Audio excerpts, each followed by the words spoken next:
Is the mic on? Episode 149. What's wrong with Orny Adams? You know, I own too much crap. I get up yesterday, I do my work, I want to go to the gym. There's so much to remember. You have to have like a water, a towel. You have to be in gym clothes. You have to remember your wallet. I mean, it's a million things. I get in the car and I have car earbuds, like the ones that just stay in the car. I go to reach, I can't find them. I think, oh, they must be inside. So now I have to go back inside, and I don't allow shoes in my house. I've got to take my shoes off, and they're not where they would be if they're not in the car. They're not charging. They're not in my office. They're not in a drawer where the keys are. They're not upstairs. Then I start checking every pant pocket, every sweatshirt, but I had just done laundry the day before, and then I do Find My, on the Apple app. And it's like, it says they're in my house and that the earbuds are not in the case. Well, where are they? So I'm looking. Finally, I find them in a bag that is used for when I go to shows. Now, how it got in there, I've no clue. It must have been from Saturday night at Flappers. I must have seen them, probably put it in the bag and thought, okay, I'll transfer it from the bag when I get to the car into the car, which didn't happen. The other thing is I have too many bags. I now have 3 different bags for show night. Like ones that I just bring to the green room that have like notes and pens and all this sort of shit, more crap, food for if I get hungry in the green room and they don't have food. Anyway, I finally find it. I'm now delayed 30 minutes. Now I don't want to go to the gym. Now I've lost all my energy. I spent all my energy just trying to find these earbuds, which, like, I don't know. It's like we have too much stuff. We're too overwhelmed. Why do I need 2 separate ones? Meanwhile, on my desk, charging is the ones that I don't bring to the gym, the one that don't stay in the car, but I thought, I don't want to use those. And I need to resolve this before I get to the gym. So finally, I get the energy. I'm going to go to the gym. I drive to the gym. I'm excited. Now I've got to remember when I get out of the car, remember my water, my towel, and my AirPods. And I'm walking up to the gym, and I realize I forgot my reading glasses. Now, they were in my pocket before. I took them out to look for the earbuds, to look at Find My. Now I must have left them at home. So it's like, okay, I got the earbuds, but I left the reading glasses at home. It's like a whole, like, getting reading glasses has changed my life so much. Every time I want to look at a device, I have to pull them out. I'm burdened. I never had glasses my whole life. They're disgusting. They're dirty. The lenses need to be cleaned. And so I forgot them, and I'm reaching in my pocket, and I'm like, oh, I must have taken them out. I must have put them somewhere when I was looking for the earbuds. Now I'm walking to the gym, and somebody honks at me that's driving behind me. Now, when you're famous, you're used to this. This is no big deal. This happens to me all the time. It happened to me, when I was in Austin. I was at a red light. Somebody honked. Rolled down their window. I didn't move. I just stayed there. And then a guy next to me walked up to the car to see what she wanted. And he said, oh, she was honking at you. And I said, yeah, I'm famous. Everybody at the crosswalk, big laugh. But this girl walking into the gym yesterday honked, was laughing, which, I'm used to people laughing when they see me. And she said, hey, I just want to tell you, your ass is hanging out. I can see your butt. I thought, I put my hands, like I leaned onto her car windowsill and just looked in, and I said, that's what happens when you have snake hips. My pants don't stay up. I never had hips my whole life. My dad told me I have snake hips. She said, I just wanted to let you know to pull up your pants before you went into the gym. I'm an adult having this conversation. I said, what's your name? She said, Sid. I said, my name's Orny. I said, thank you, but my pants never stay up. Doesn't matter what I do. Drawstrings. I have snake hips. I talk about it on stage. I was at my show Saturday night at Flappers, and he even commented. He said I was sitting behind, the stage to my left, but sort of back. And he said, yeah, ass was out the whole show. What's his name, Kev? This is a disability. Yeah, Orny Adams has a disability called snake hips and his pants don't stay up. And I wish people would realize this and accept me, that my ass is going to be out no matter what. Big episode today, episode 149. I'm going to talk about the festival I was at last weekend, Moon Tower Comedy Festival. And I'm going to talk about, we're choosing a new pope. I love this. I love the Conclave. Documentary on a Swedish cannibal.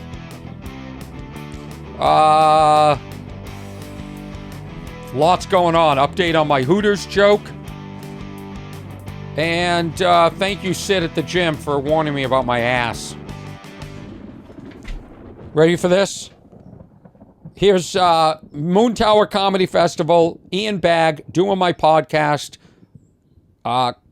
Father and son come to see my show. Met them before the show. They came to see me do stand-up. They didn't realize it was a podcast. They were also in town to see the Willie Nelson concert.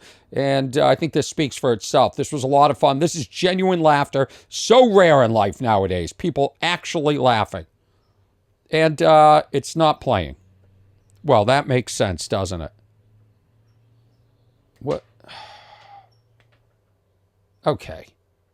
Now I just want to... This is like the AirPods. I'm sick of technology. This is up. I did a tech run-through before. It worked perfectly. And now it doesn't work. And now it doesn't work. What could it be? I was saying, this show's going great. Let's try and boot it up again. Let's see if maybe that's the case. Let's boot the phone. Let's boot that. Yeah, I usually have my computer in here. I say, you know what? I'm going to do it right off of Instagram this time. It's less work for me. Guess what less work for me means? Doesn't work right. I should have brought my computer in here. Let's pray this works. It's not working. Oh, I have it muted. I give up. Hold on. Here we go. Ready? There we go. I got here early. Oh, no. There's two guys. They're all excited. They're like, we're excited to see your stand-up comedy. Oh, no, but it's a podcast. And it's a podcast. Oh, no. It's even worse. Rudy, give them the megaphone. This is what I discovered. They're not even... Where are you guys from? Baton Rouge. Baton Rouge, Louisiana. Right. What are you doing here in Austin? We're going to the Willie Nelson. Willie Nelson. And your son brought you to go see Willie. Actually, I heard him say Woody Nelson, so he might be going to a completely different concert. Is he going to a cover band of Willie Nelson? It's a puppet. It's a puppet of Willie Nelson. Is Willie Nelson even alive? Oh, well, we'll find out after they go to the concert. He's 92. 92. Oh, that's going to be quite the concert. And It's going to be in his bedroom. Here's another one. Is he really still? Is he still performing? Oh, no, we're They bought tickets. We hope it's not a podcast. See? And good night. Yeah. And good night. This is what happens when you give the audience megaphones. They're actually funny. And they're the heroes in the clip. Let me play one more. This is Flappers from Saturday night when the shitty microphone stand broke on me. What's the name for the order? I look around. I go, only person in here?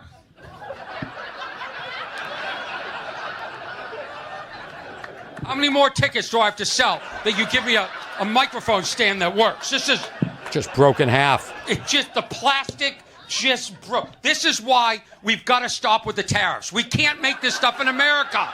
We can't make this in America. Look what happened. America's like, we're going to make mic stands, and this is it. China, take us back, please. So now I put the broken mic stand off to the side. They had told me if I need a second mic stand, there's one behind the curtain. I grab a brand new mic stand. Hold on, it's a better quality. Made in China. I look at the bottom and I say made in China, and then I give it a hug. That's why you got to come see one of my shows. Live comedy rules. It rules. I've got some great... Tomorrow night, I am doing the Megaphone show. By the time this airs, it will have already happened. at the Laugh Factory with Kevin Nealon and David Spade are on the show. And then I'm doing a long show with the megaphones. I love the megaphones. I love it. I have such great clips from last week at the Laugh Factory. I'm just waiting for them to finish editing them. People don't work as fast as me. Drives me nuts. That's what's wrong. You know, Saturday night, I was at Flappers. You know, I get home at midnight, was hanging out with Jay Leno. Should I talk about that? Nah, I'm not going to. But it was great. Jay is... I feel like I get closer to Jay every time I see him, and I appreciate his support. But so many interesting things we talked about. Every time I talk to somebody like that in a green room, I think that's what the podcast is supposed to be like. He was so open and so real, but, you know, it's really hard to be like that on a podcast. I mean, I pull punches all the time, so I get it. I get it. But I get home at midnight.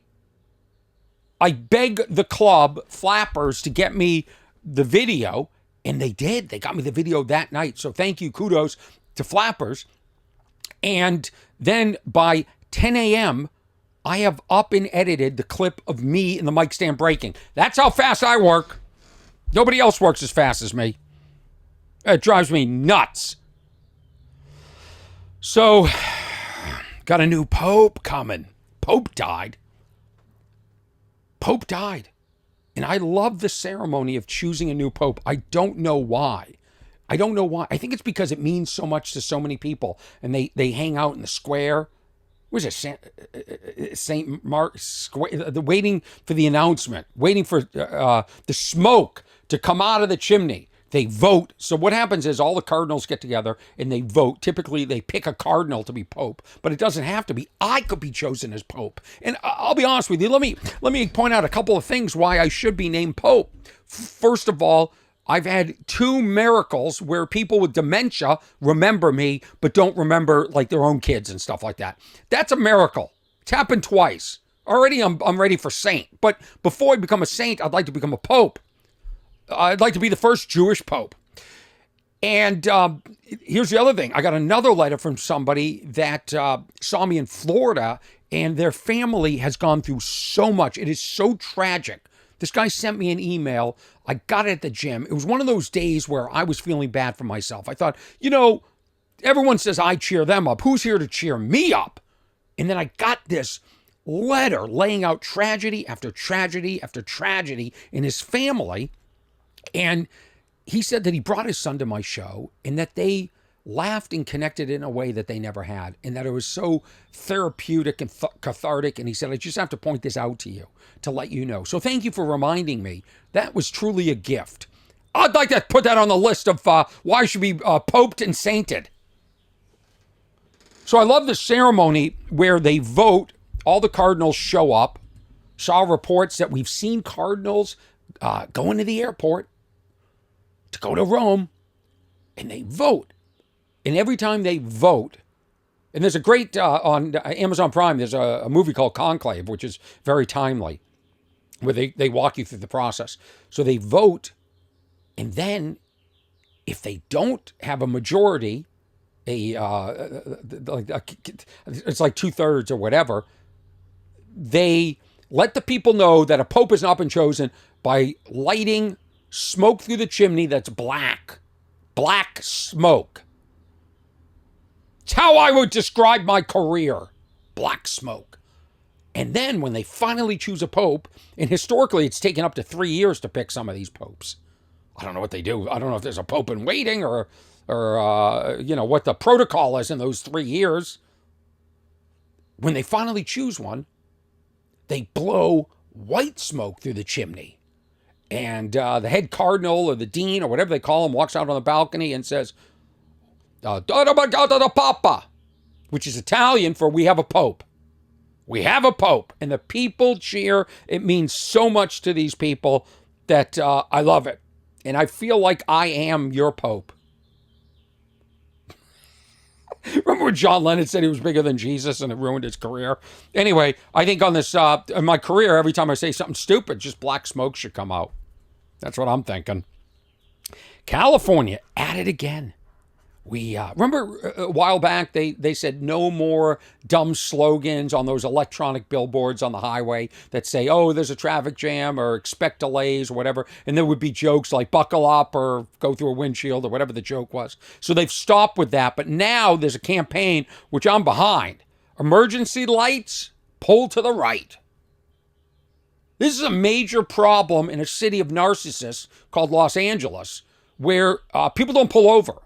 Now, every time I see an ambulance, I imagine it's somebody I love in the back being brought to the hospital. But here, people just go on their way. I see people cutting off ambulances and fire trucks.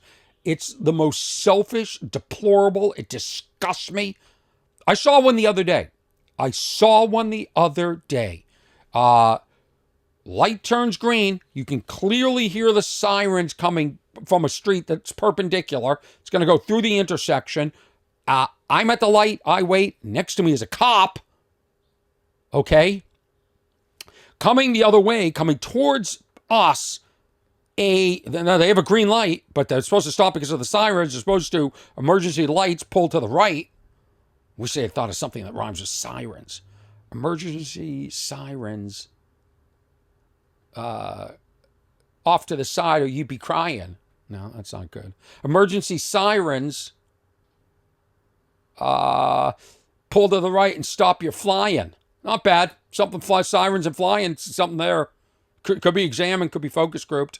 Anyway, guy goes through the light right past the cop.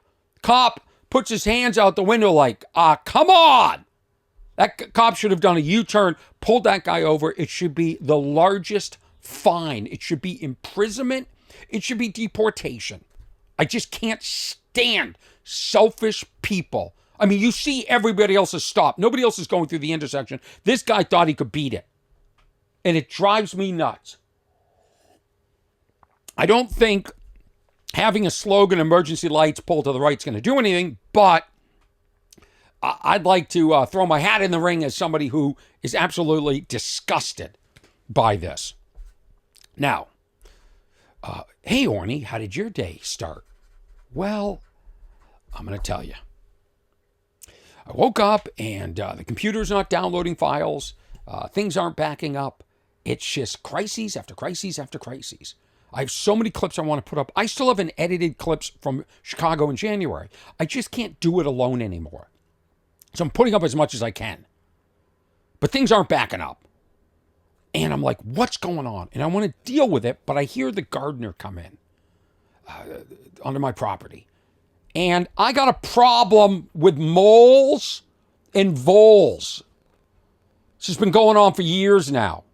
Moles do these tunnels. Then the voles come in. They use the tunnels, toll free. They're not paying rent. And then they eat the roots. They're eating the roots of some of my beautiful plants that I've planted and harvested. I love it. I spend so much time pruning this stuff and planting stuff and trying to make stuff work. And some stuff doesn't make it. Some of it dies. I've had 2 rose bushes die. I had a beautiful, like, succulent cactus. I was going to say cacti. And that they ate the roots of. They ate something over there. So I'm getting tired of this. So I'm trying to humanely suggest to the moles and voles, get the hell out of my property. Time's up. So I got this stuff. It smells like garlic and castor oil. It smells like the worst person you've ever kissed with the worst breath. Except maybe they add cigarettes to that. Cigarettes, castor oil, and garlic. It's disgusting. And this makes the moles who have great noses say, where the hell out of here? Let's find a property that doesn't have this. You know, I live in an area, there's a lot of land that you guys can have it. Go ahead. Across the street, this is an open lot. Go. Hey, have it. Go have fun over there. Moles and voles, put on your Taylor Swift music and dance through those tunnels, but not on my property. Attention all moles and voles must evacuate now. Please evacuate. So rather than hire somebody because I'm too cheap to do that. I've been trying to fight it on my own. You know, there's smoke bombs that you can put under there. You know, and now I'm trying this stuff that just smells. And it's supposed to attach itself to the roots. The voles eat vegetation. Moles don't. Moles eat like worms and stuff like that. So some people put poison worms in there. They try the smoke. They try and smoke them out of the tunnel. None of this stuff works. They're very resilient. And they're driving me nuts. And so my gardener comes in, and I had all this new dirt. The other thing is they take dirt away from your property and put it somewhere else throughout the holes, and it's chaos. But I had to replace all the dirt last year, and I got more dirt to replace. So I said, let's replace the dirt. And he started poking around. He's like, there's still tunnels under there. So we together, he created holes that were about 6 to 10 inches deep. And then we put the smelly pellets in there, sprayed it with water. So I'm hoping that works. And if it doesn't work, I'm telling you now, because they can hear me. They're close by. Moles and voles, this is your final warning. I am getting traps. The gardener gave me a link to traps, and I am going to buy these traps before the tariffs kick in and I can't afford the traps. And I'll trap these shits. You know what's next? Otters are going to show up on my property? Is that what's going to happen? Here's a great headline. Snake falls into woman's margarita at Virginia Mexican restaurant. Remember Mezcal used to have a worm? So this lady's eating in a Mexican restaurant in Virginia. I can't imagine how, maybe it is good. I don't know. We have great Mexican food out here. Ooh, I had some good poquito mas yesterday.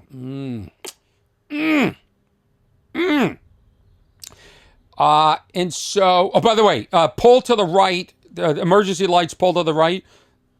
They said they're doing this because there's confusion. Some people don't know what you're supposed to do.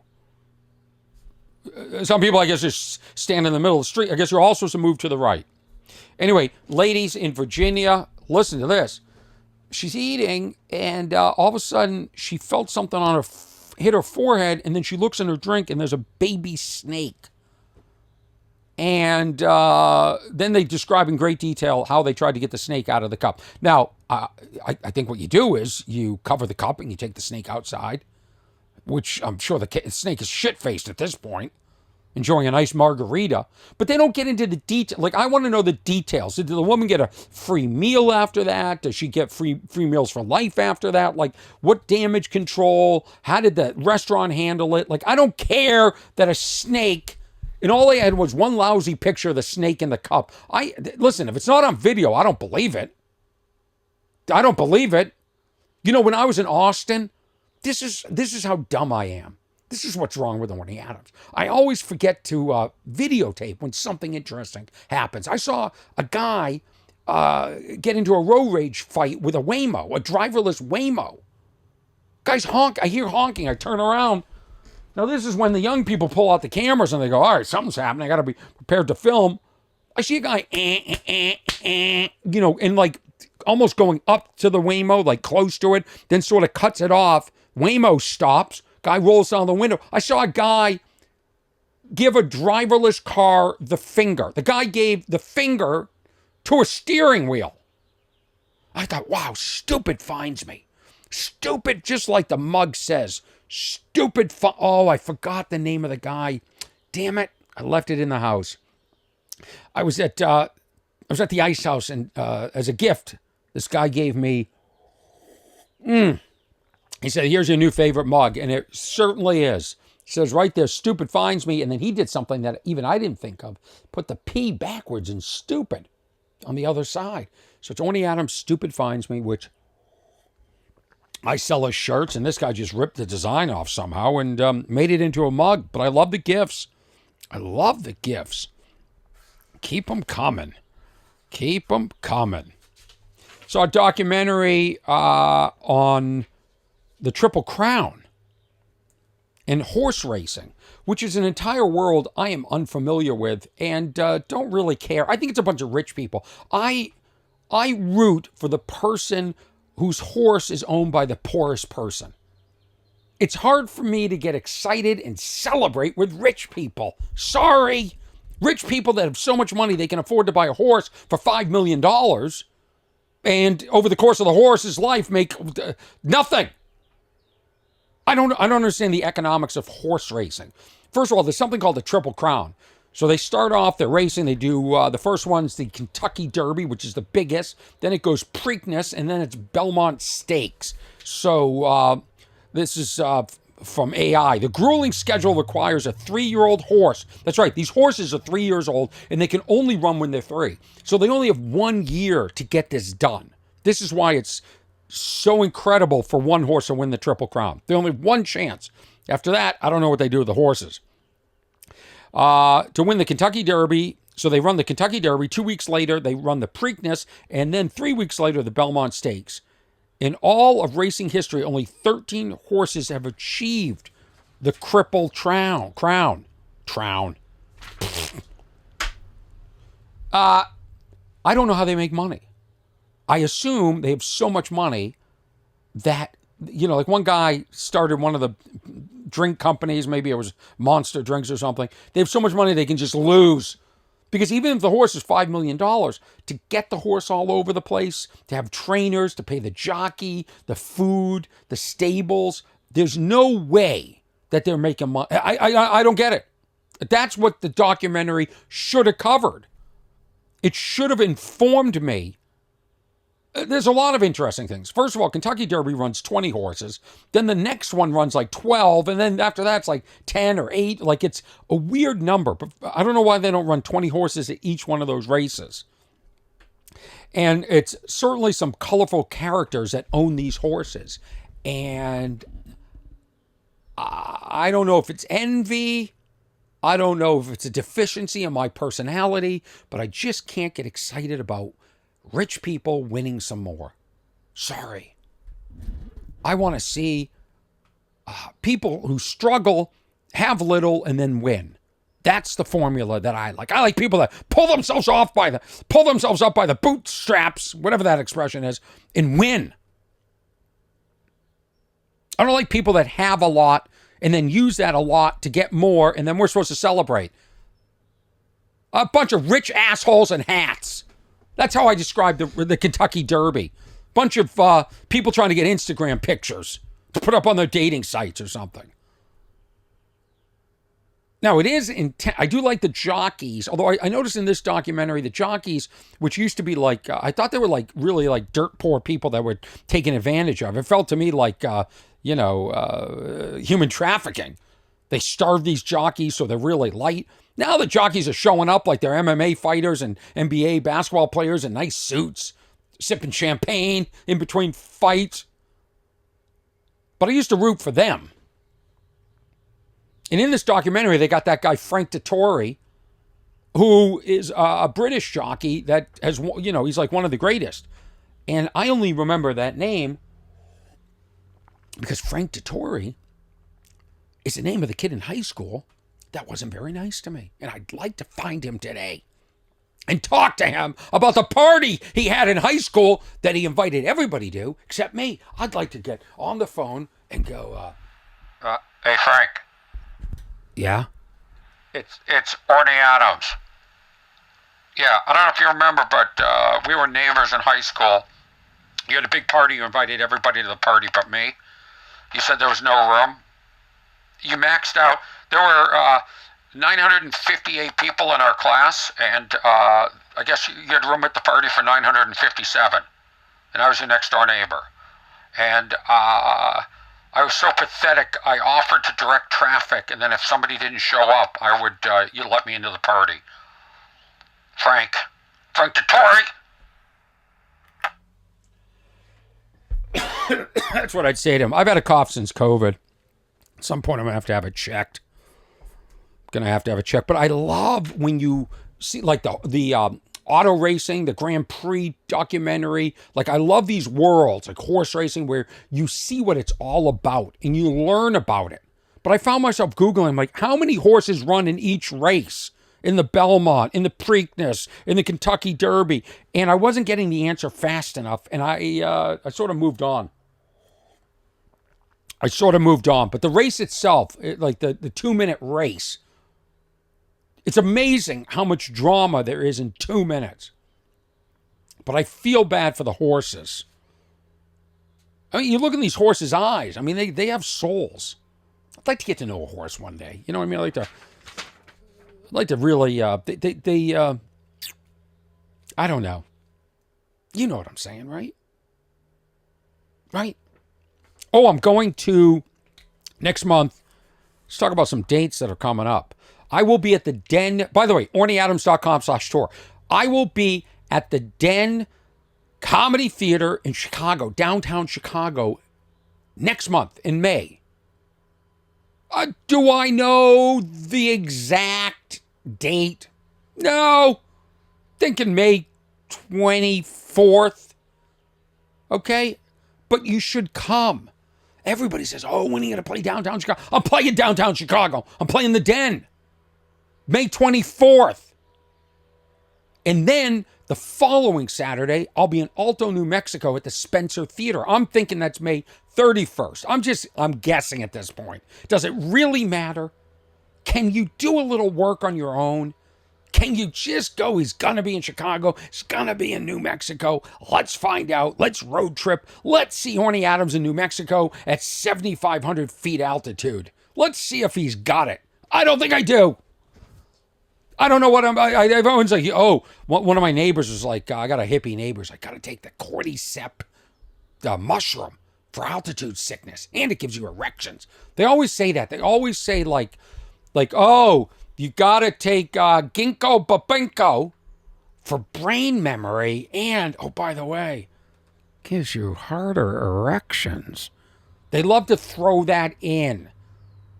Like all the medicine from pharmaceuticals is the opposite. Could lead to hair loss and loss of erections.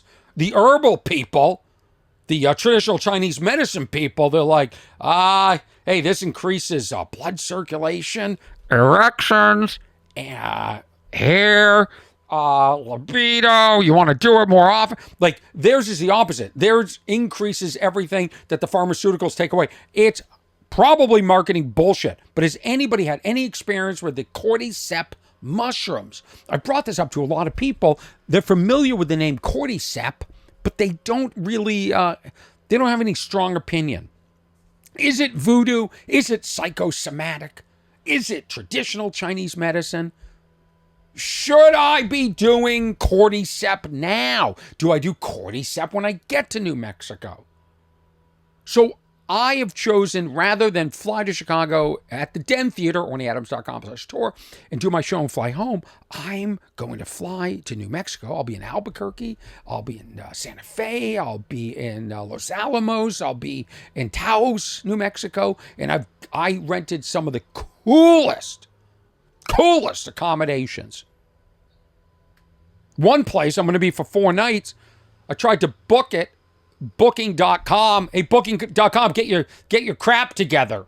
They offer me a discount because I book so much. I go to book it. Now, on the hotel's website, it's $1,200 all in with taxes. I go to Booking.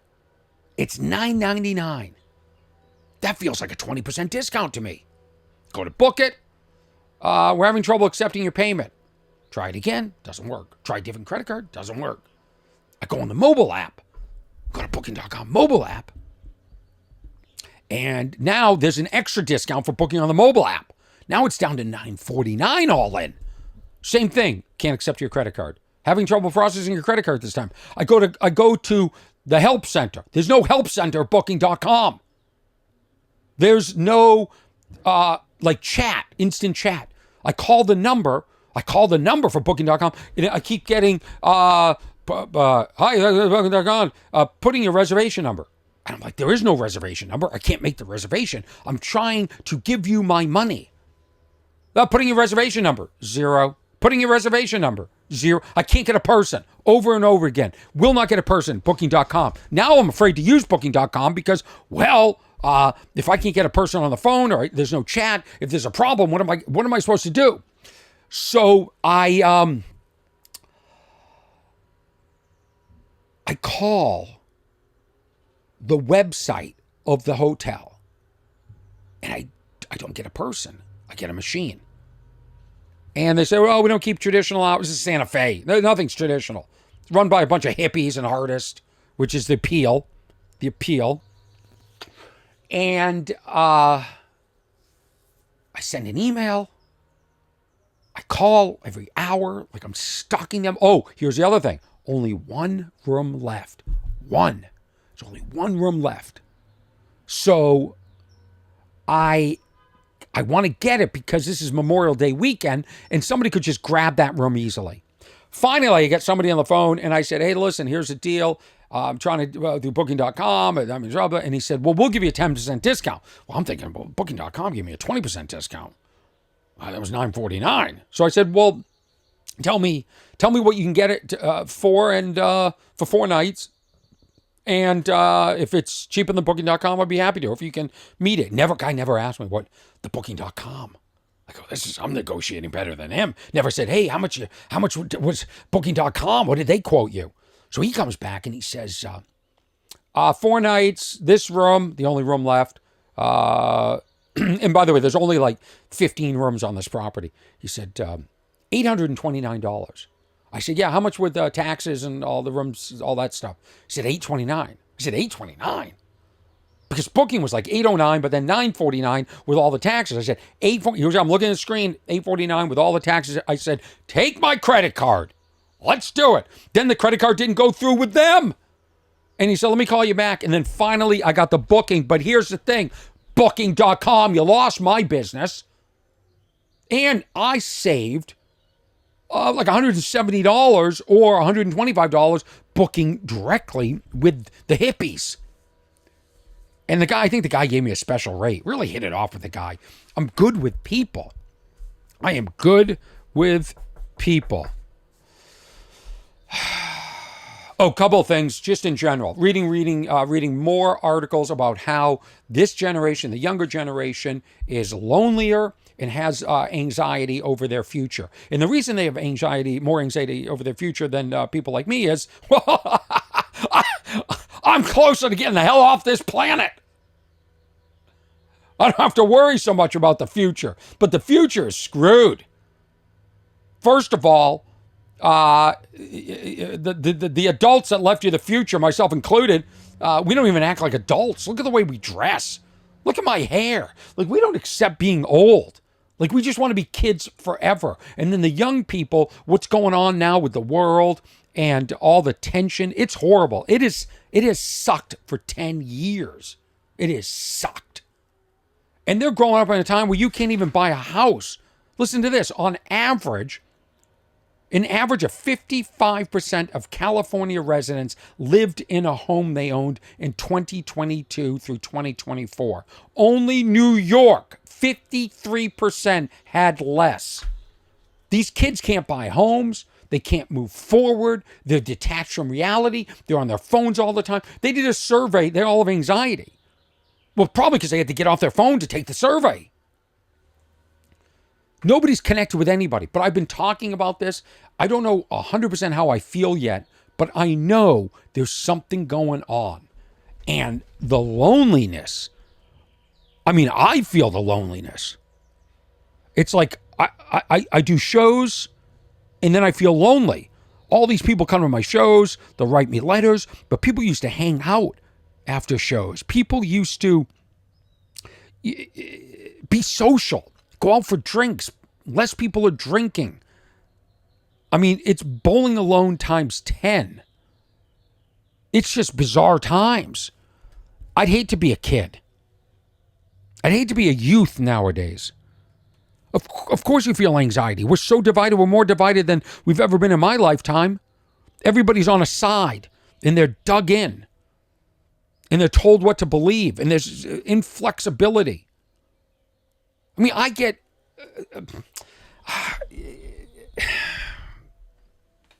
there I am censoring myself. It's why I'm not great. I just want to go back to laughter. When I was a kid, somebody just sent a picture or posted it on Facebook of me when I was a kid playing t-ball. Like all of us we were the Supersonics. Of course, you know that. And we had brown uniforms, and we were on the battle green in Lexington taking a picture. I don't know how old, maybe 8, but what a smile, and just carefree.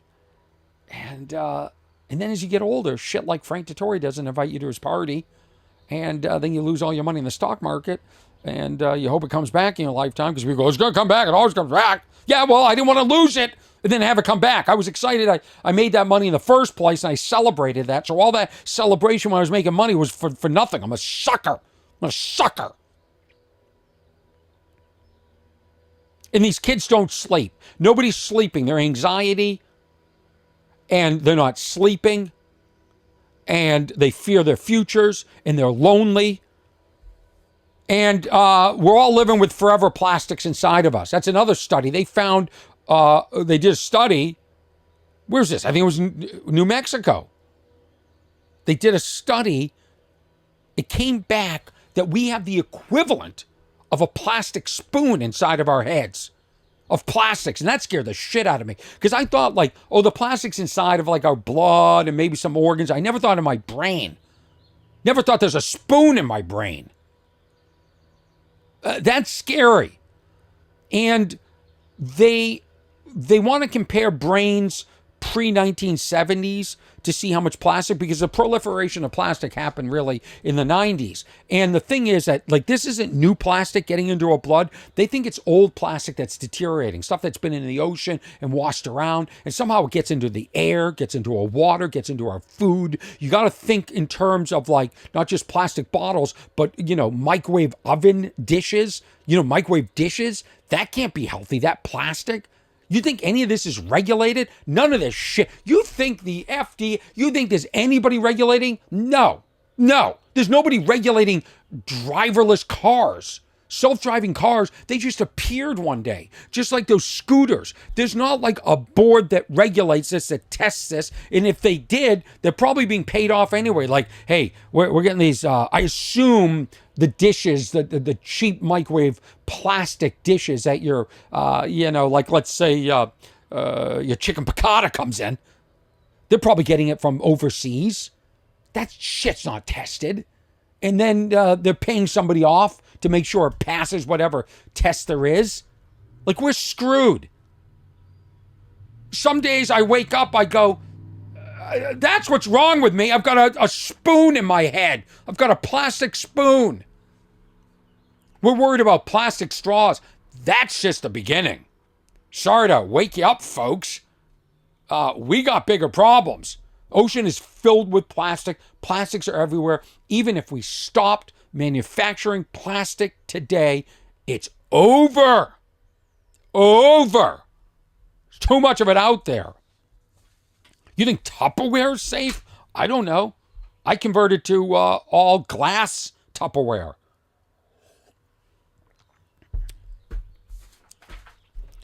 Here's some of the biggest ways social media interferes with your sleep. Now, I look at the phone before I go to bed. I got to see if anybody's contacted me, if I've booked anything.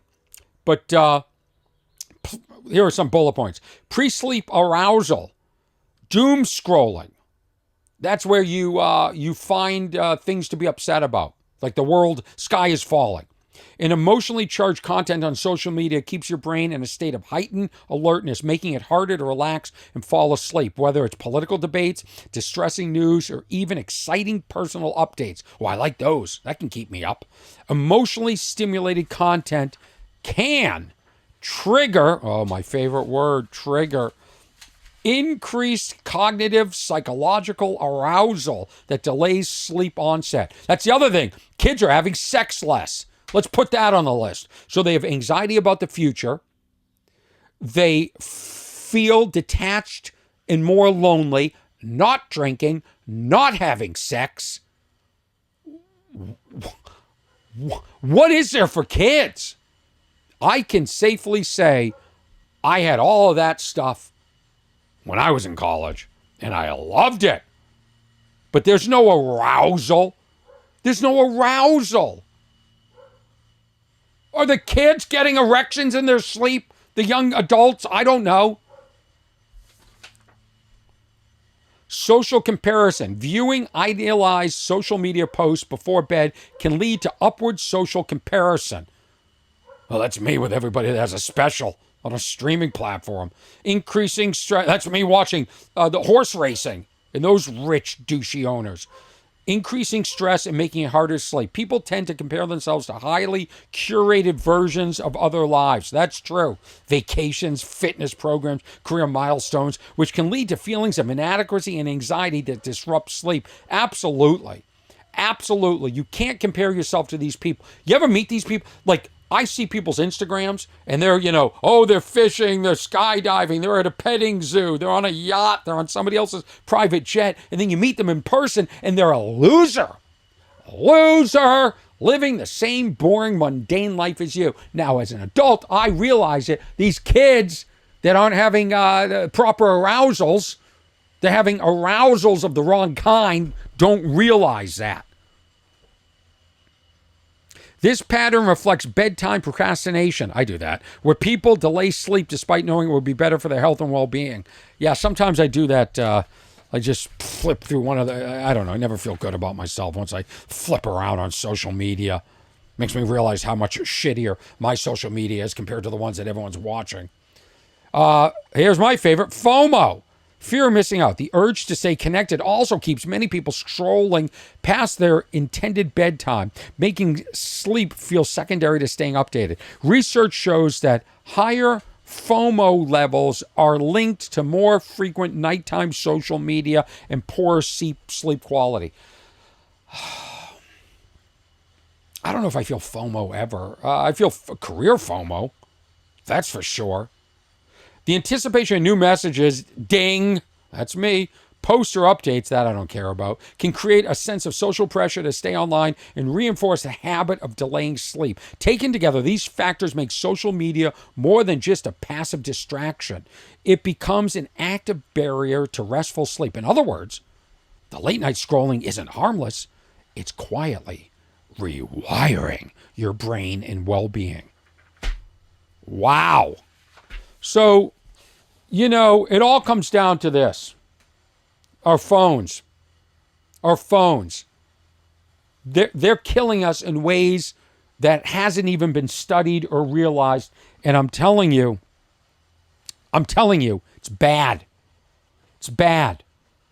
Now, on the flip side of that, in lack of loneliness, I did become closer with Dana Gould at the Moon Tower Comedy Festival, and Ian Bagg I got closer to. It was fun. You go to these festivals, and first you see people at the airport, then on the plane, you see who's sitting closer to the plane, who's in first class, who's up front, and you talk to people. And it's a 3-day event. And by the end of the first day, you've pretty much talked to everybody that you want to talk to. And then you just sort of avoid people. You're walking around going, I hope I don't run into so-and-so again. I've already said everything I need to say. What more is there to say? The other thing is, a lot of people, there's a lot of industry there. And these people, I'll talk to them, are very respectful because I think they respect my comedy.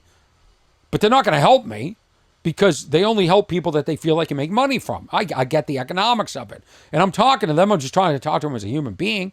And I want to look at them and say, hey, don't worry. I don't need anything from you. I'm doing fine. Cut the power bullshit. But Ian and I got close and had some nice conversations. Ian and I had been in South Africa together. In fact, the last podcast, 147, discusses, 148 is live from Moon Tower. And we go over the story where Bobby Lee falsely accuses Ian Bagg and I of not helping him when he's being mugged. And it's a complete fabrication. But that's what we live in, a world where people fabricate to get clicks, to get liked. And Bobby admitted to that. And, I love Bobby. He's a buddy. But I called him on my podcast, and Ian and I discussed it at Moon Tower, where I did my podcast live. The last episode, 148, is the first time I ever did the podcast live. And I'm not too sure I do it again. It's tough. because there's so much movement. People get up, they go to the bathroom, people come and they leave. People came to see me do stand-up. They were disappointed it was a podcast. It's a lot.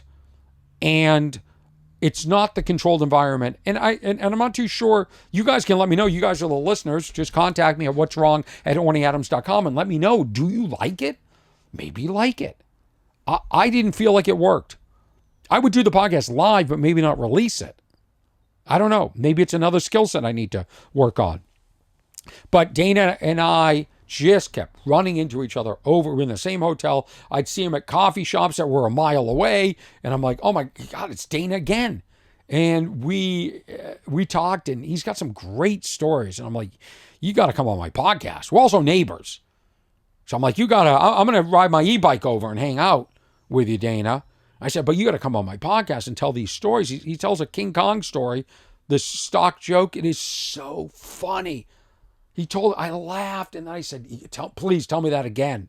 Leno told a stock joke the other day. I couldn't stop laughing. And part of it is how he told it with the enthusiasm. And that's part of joke writing. I'll end on joke writing. A lot of why jokes stop working in a routine is you lose your enthusiasm to tell it. When it's fresh, you're so excited. And then it becomes rote. It becomes words that you've said over and over and over. And they lose their meaning to you internally. And the audience can feel that. The audience is smart. The audience knows when you've told something a million times and you're just going through the motions. They're smart. This organism of individuals that becomes one combined knows. They're smart. And when people tell these street jokes, they tell it with a confidence because it's not theirs. So if it fails, well, it's a street joke. But they tell it and they love it. And as I was watching Jay tell this joke and then Dana tell this joke, this other street joke on Hong Kong, completely different jokes, their enthusiasm. If they could do that, I'm not saying they don't, but if I could do that on stage for every single bit, I'll make it about me, be amazing. But it's so hard to be that dialed in. And what was interesting was, I should release clips of this. When I was doing the podcast with Ian at Moon Tower Comedy Festival, one woman stood up and she used the megaphones. We had the megaphones there. And she said, she said, I'll do it through the megaphone. This lady was such a cranky, you know what. She goes, why do you even do a podcast? I'm like, why do I do a podcast? Well, it's a great way to connect with the fans. It's just another outlet. It's like, I said to her, well, I was on a show called Teen Wolf. Should I not have acted? Should I only do one thing? I mean, it's like, why not do a podcast? And she's like, I want to see you do stand-up. I go, I understand. I'm doing stand-up 5 other times in different places tonight here in Austin. But here's the podcast. You think you can enjoy that? And so it got me thinking. And one of the reasons I do this podcast to stay connected with you, keep my brain going, it forces me to read a lot, watch a lot. And it makes me, more informed and enlightened. And I'll talk about the Hooters joke as an example, but I should also discuss that I saw a documentary about a cannibal in Sweden. So, yeah, I just went from Hooters to cannibal in Sweden. And it was his daughter, the daughter of the cannibal, and how she reconciled having a father that was a murderer and cannibal. And it just, obviously the guy is mentally ill and a sociopath.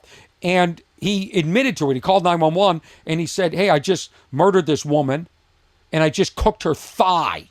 You want to throw up now? Cooked her thigh. I fried her thigh, which is probably the better way to do it, to fry. I wouldn't sous vide. You wouldn't boil a thigh. And he ate it. And he said he did it to get put into a mental hospital. Sweden put him in a mental hospital. He's out.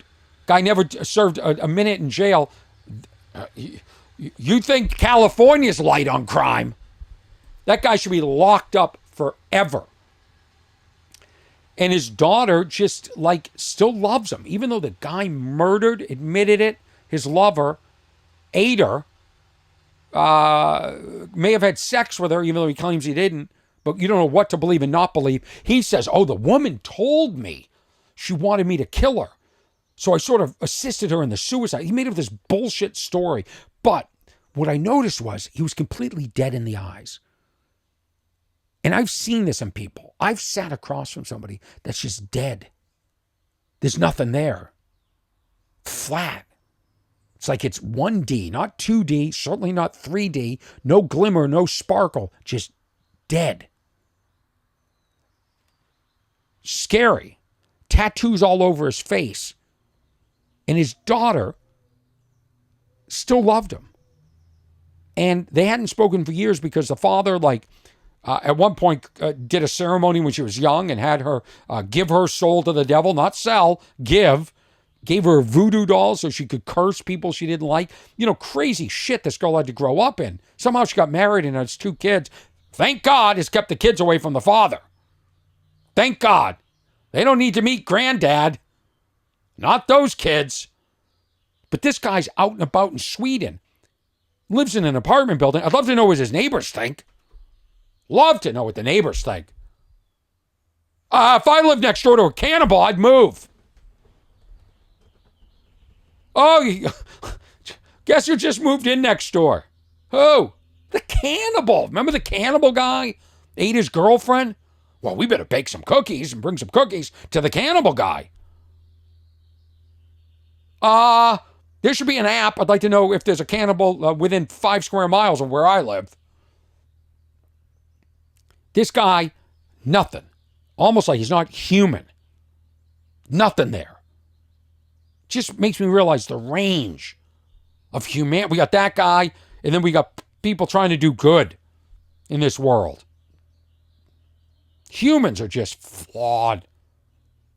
Just flawed. So, we wait. We wait for the next pope. We wait. Black smoke or white smoke. Same with my career and my podcast.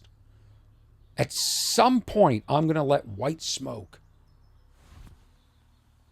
out, and you're going to know I'm satisfied. Now, why do I do a podcast, lady? Why, lady in Austin that said... Question in the back. Why do you do a podcast? Why don't you just do stand-up comedy? Why are you doing this? This sucks.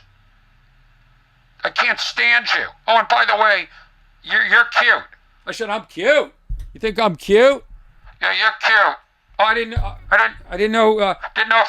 Didn't know if you were talking about me or Ian. No, he's ugly. She called Ian ugly, and Ian got upset. But on this podcast, I read things and then I discuss it. And I don't fully prepare. I go, all right, here's what's going on. I saw a documentary on cannibals. I'll discuss that. Saw a documentary on horse racing. I'll discuss that. I don't really sit down and write out everything. And it takes me sometimes days, weeks, months, years, a decade for a thought to fully congeal. It's sort of like stew. I put it all in the pot and I let it simmer. And then eventually I go, take the plastic spoon from inside my head and I scoop out some of the stew and I say it's done. With thought, I move the plastic spoon in my head. And the Hooters joke is a great example. So I'll do it as I'm doing it on stage now. And I'm sorry if this triggers people and upsets people. But sometimes comedy does that. World has gone to crap. It's crap. The Hooters is going out of business. Now, if a restaurant based on women and breasts can't stay in business, what chance do the mom and pop stores have? So I read this whole article, and there's a group of people that are upset that you would never think are upset that Hooters is going out of business. And that's gay men. Gay men are upset because they have such fond memories as a kid going to Hooters with their parents. Their parents suspected, that there was something different about them and that maybe they were gay. And so they'd bring them to Hooters to test how they acted around the women. Now, if I knew I could have faked being gay to get my parents to take me to Hooters, I would have been wearing my sister's clothes. I would have been like gaying it up. So where do the parents take the young women that they suspect might be lesbians? Subaru dealership. And what I like about that is I added 2 lines in there. 3. First of all, I had the thought that if a Hooters can't stay in business, what chance does anything else have, right? Because sex always sells. From the beginning of time till now. And forever. Okay? The other thing is I added, I could have been hacky about how I expressed myself being gay as a kid. I said, well, I would have worn my sister's clothes. Now, the truth is, this joke isn't very honest because I have no desire to ever go to Hooters. It's just not my jam. I'm just not into that. Never went to strip clubs, but I'm just acting this out for the bit. Okay, but don't tell anybody that. And the third thing is that at the end, I added, where do they take the women, the young girls that they suspect are lesbians? Subaru dealership. Now, remember that started on the podcast too? So this joke has completely changed and evolved since I first talked about it on my podcast, whatever episode that was. And that's what's wrong with Orny Adams. And that's comedy. What's his name, Kev? And that's just a little insight into how I develop my jokes as a comedian. Thank you to Eric Stoltz for mastering the audio. You can bleep out your last name if you want, Eric. Also, I want to thank everyone that came to Moon Tower to see me. I want to thank everybody that is getting tickets right now online as I speak to see me at the Den in Chicago, May 24th, I believe. And May 31st at Alto, New Mexico. Next weekend, I'll be in Las Vegas at Jimmy Kimmel's Comedy Club, ornyadams.com/tour. If you want to write me nice emails and tell me how I've affected your life, or if you want to tell me about Corky, Sporky, whatever the mushroom is for altitude sickness, the email is what'swrong@ornyadams.com. You can keep in touch. I want to thank everyone that subscribes to my Patreon. You guys rule. And we'll see you out and about. And I beg everybody to just stick with this until the day you see white smoke coming from my chimney. And that camera just shut off.